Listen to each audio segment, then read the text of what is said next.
红豆洗干净后，用清水浸泡2个小时。泡好的红豆、莲子一起倒到锅里。莲子不需要浸泡，泡过后的莲子呢，剥出来是硬心的。记得莲子要去掉心哦，这样剥出来才不会苦。再加入适量清水，大火煮开，再转小火煲1个小时。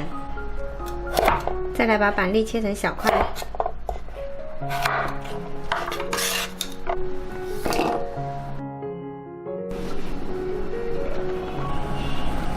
煲了1个小时，莲子跟红豆呢已经煲得有点软烂啦。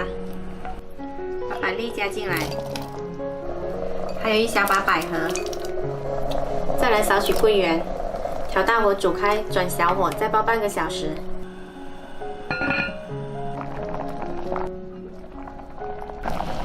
好了，现在所有的材料呢都煮得绵软了，可以来把冰糖放进来。这里是30克，冰糖的量呢可以根据自己的口感做增减。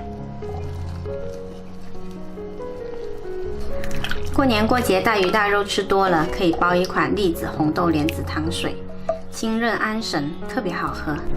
喜欢的话可以试一下哦。